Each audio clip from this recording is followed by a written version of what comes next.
Welcome to students. எக்ஸாமுக்கு நிறைய பேர் அப்ளை பண்ணிப்பீங்க. எப்படி ப்ரிப்பேர் ஆகுங்கிறத தெரிஞ்சுக்கோங்க.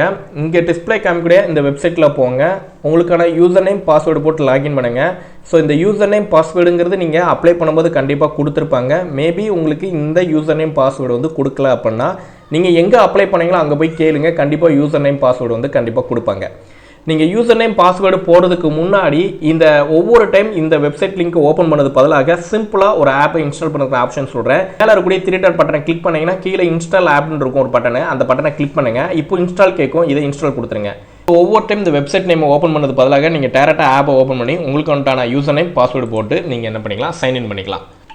ப்ராக்டிக்ஸ் எக்ஸாமுங்கிறத கிளிக் பண்ணிங்க அப்படின்னா உங்களுக்கு எக்ஸாம் வந்து பார்த்தீங்கன்னா என்னென்ன கேள்விகள்லாம் இருக்குமோ அது ரிலேட்டடான கேள்விகள்லாம் இங்கே இருக்கும். நீங்கள் படித்து முடிச்சதுமே இந்த எக்ஸாமுக்கு வந்து பார்த்தீங்கன்னா நீங்கள் ப்ரிப்பேர் ஆகிக்கலாம். கொஸ்டின்ஸுக்கு என்ன செலக்ட் பண்ணுறீங்களோ அதுக்கு உண்டான பதில் என்ன அப்படிங்கிறது காமிச்சிருவாங்க. ஸோ அதை மறுபடியும் செலக்ட் பண்ண நெக்ஸ்ட் கொஸ்டின் போயிடும்.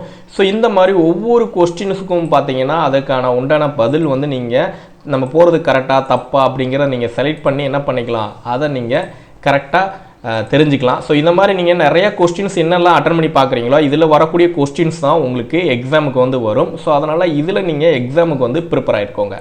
ஆன்லைன் எக்ஸாம் அப்படிங்கிறது வந்து பார்த்தீங்கன்னா உங்களுக்கு ஸ்டார்ட் ஆனமே இந்த இடத்துல ஸ்டார்ட் எக்ஸாம் இருக்கும். இதை கிளிக் பண்ணிங்கன்னா உங்களுக்கு டைம் வந்து போக ஆரம்பிச்சிடும். உங்களுக்கு 1 hour டைமு. அந்த 1 hourல வந்து பார்த்தீங்கன்னா உங்களுக்கு 100 கொஸ்டின் கேட்பாங்க. அந்த 100 கொஸ்டினுமே நீங்கள் ஆன்சர் பண்ண வேண்டியிருக்கும். இதில் ஆன்சர் பண்ணும்போது நீங்கள் இந்த மாதிரி செலக்ட் பண்ணிக்கணும். சப்போஸ் இதில் உங்களுக்கு அப்புறமா பண்ணிக்கிறீங்கன்னா இங்கே ஸ்கிப் அப்படிங்கிற பட்டனை கிளிக் பண்ணிக்கோங்க. ஸோ நீங்கள் எக்ஸாம் எழுதி முடிச்சதுமே வந்து பார்த்தீங்கன்னா டோட்டல் கொஸ்டின் எத்தனை இருந்துச்சு, நீங்கள் எத்தனை கொஸ்டினுக்கு வந்து ஆன்சர் பண்ணீங்க, கரெக்ட் ஆன்சர் வந்து எத்தனை, இது ராங் ஆன்சர் வந்து நீங்கள் எத்தனை டைப் பண்ணீங்க அப்படிங்கிறத காமிச்சிரும். ஸோ இந்த இடத்துல வந்து நீங்கள் எவ்வளோ மார்க் அப்படிங்கிறத உங்களுக்கு இதிலே பார்த்து தெரிஞ்சுக்கலாம். ஸோ ரிசல்ட் தெரிஞ்சதுமே நீங்கள் வந்து எந்த அளவுக்கு லீடிங்கில் இருக்கீங்களேங்கிறது உங்களுக்கே தெரியும். ஸோ நல்லபடியாக எக்ஸாமுக்கு ப்ரிப்பேர் ஆகுங்க, நல்லா எழுதுங்க, ஊக்கத்தை வந்து கண்டிப்பாக பெறுங்க. எல்லாருக்கும் ஆல் தி பெஸ்ட்.